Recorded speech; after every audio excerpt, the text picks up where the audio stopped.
இரண்டாவது, இன்னைக்கு அமைச்சர் திராவிட முன்னேற்ற கழகத்தினுடைய அமைச்சர் அண்ணன் ஏவாவேல் அவருடைய பிறந்தநாள் வாழ்த்துக்கள். நல்லா இருக்கட்டும், ஆண்டவனுடைய அருள்ல.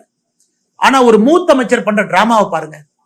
நேத்து முகநூல் பக்கத்துல போடுறாரு, இன்னைக்கு நான் பிறந்த நாளே கொண்டாட மாட்டேன், ஏன்னா அடிமை கூட்டணிய நான் எதிர்க்கிறேன். நம்ம கூட்டணி எதுக்கு? அவரு பிறந்த நாளுக்கும் நம்ம கூட்டணிக்கு என்ன சம்பந்தம்? அடுத்து இன்னொன்னு சொல்றாரு, அடுப்பெரிக்கிறதுக்கு கேஸே இல்ல, அதனால பிறந்த நாளை கொண்டாடல. இன்னைக்கு ஒரு பக்கம் மாநிலத்தினுடைய முதலமைச்சர் திரு ஸ்டாலின் அவர்கள் எங்கேயும் எந்த பிரச்சனையும் இல்லைன்னு ஒரு பொலிட்டிக்கல் டிராமா போடுறாரு.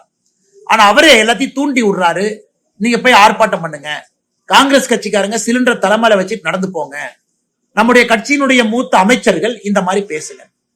இந்தியா முழுவதும் நீங்க யோசிச்சு பாருங்க, எங்கேயாவது பொதுமக்கள் கேன் எடுத்துட்டு போய் பெட்ரோல் பிடிச்சாங்களா? எங்கேயுமே கிடையாது, தமிழ்நாட்டுல மட்டும்தான். ஏன்? இங்க இருக்கக்கூடிய அரசியல்வாதிகள் பீதியை கிளப்பி மக்கள் மனசுல பீதியை வச்சுட்டாங்க. சோ மக்களுக்கு ஒரு பயம், என்னடா எல்லாருமே இதே மாதிரி சொல்றாங்களே, காங்கிரஸ்காரங்க சொல்றாங்க, திமுக காரங்க சொல்றாங்க, அப்ப பெட்ரோல் வராதோ அப்படின்னு ஒருத்தரும் கேன் எடுத்துட்டு போய் வீட்டுல பாத்திரத்தெல்லாம் எடுத்துட்டு போய் பெட்ரோல் பிடிக்க வேண்டிய அவல நிலைமைக்கு தமிழ்நாட்டு மக்களை தள்ளி இருக்கிறாங்க. இது ஒரு வேடிக்கையான விஷயம். இந்தியால எங்கேயுமே கிடையாது. பீகார்ல யாரும் போல, உத்தரப்பிரதேசத்துல யாரும் போல, தமிழ்நாட்டுல மட்டும் இந்த கையாலாகாத திராவிட முன்னேற்ற கழகத்தினுடைய ஆட்சி பொய்யை பரப்பி பீதியை பரப்பி மக்களை வீதிக்கு ஒரு பெட்ரோல் பம்ப்லயும் நிக்க வச்சிருக்காங்க.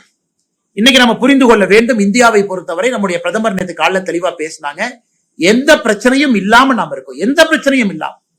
அதை நம்ம உறுதியா சொல்ல முடியும்.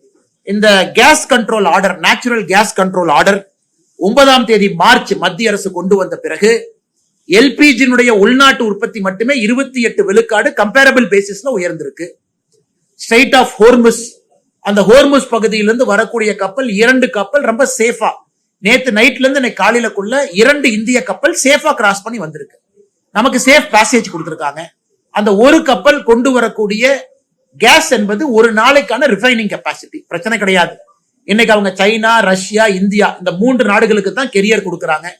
நம்முடைய வெளியுறவுத்துறை கொள்கையினுடைய ஒரு வெற்றி இதை பறைசாற்றுது. அதை பத்தி யாரும் பேச மாட்டாங்க. அதையெல்லாம் தாண்டி இன்னைக்கு உலகம் முழுவதுமே பெட்ரோல் விலை ஏற்றிருக்கிறாங்க. பக்கத்துல இருக்கக்கூடிய பாகிஸ்தான், பங்களாதேஷ் எடுத்துக்கிட்டீங்கன்னா பெட்ரோல் விலை 20% உயர்ந்திருக்கு. 2 வாரம் பள்ளிக்கூடத்திற்கு விடுமுறை கொடுத்திருக்கிறாங்க.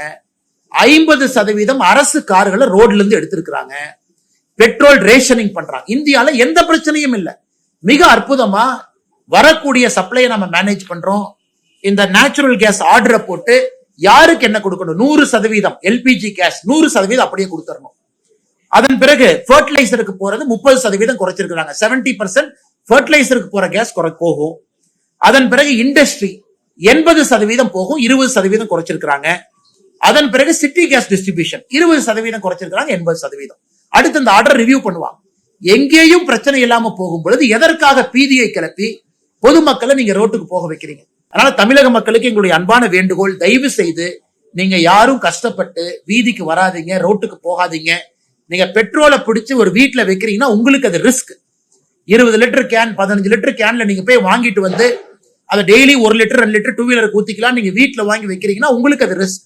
எங்கேயும் எந்த பிரச்சனையும் இல்ல. இன்னைக்கு ஸ்ட்ரெய்ட் ஆஃப் ஹோர்முஸ் போர் ஆரம்பிப்பதற்கு முன்பு 55% சப்ளை அங்கிருந்து வந்துச்சு. எனக்கு இந்தியாவுக்கு 70% சப்ளை ஸ்ட்ரெய்ட் ஆஃப் ஹோர்முஸ்க்கு வெளியிருந்து வருது.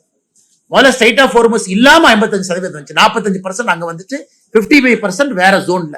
இன்னைக்கு 70%, 15% ஹோர்முஸ்ல இருந்து வெளியே எடுத்துட்டோம். நாம அந்த சப்ளை செயின் டைவர்சிபிகேஷன் பண்ணிருக்காங்க. பெட்ரோலியத்துறை அமைச்சர் அவர்கள் பாராளுமன்றத்தில் இதை பத்தி பேசுறாங்க.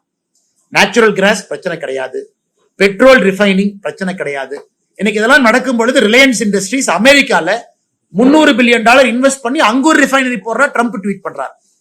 ரிஃபைனிங் கெப்பாசிட்டி நம்ம கிட்ட இருக்கு, வரக்கூடிய பெட்ரோலியம் பொருள் உள்ள வருது, கேஸ் எந்த பிரச்சனையும் இல்லாத பொழுது திராவிட முன்னேற்ற கழகத்தினுடைய அமைச்சர்கள், காங்கிரஸ் கட்சிக்காரங்க இந்த பீதியை கிளப்பி தயவு செஞ்சு பொதுமக்களை பெட்ரோல் டீசல் வாங்க வச்சு வீட்டுல எக்கு தப்பா ஏதாச்சும் ஆயிரப்போது அதற்கும் பொறுப்பு திராவிட முன்னேற்ற கழகத்தினுடைய அரசு.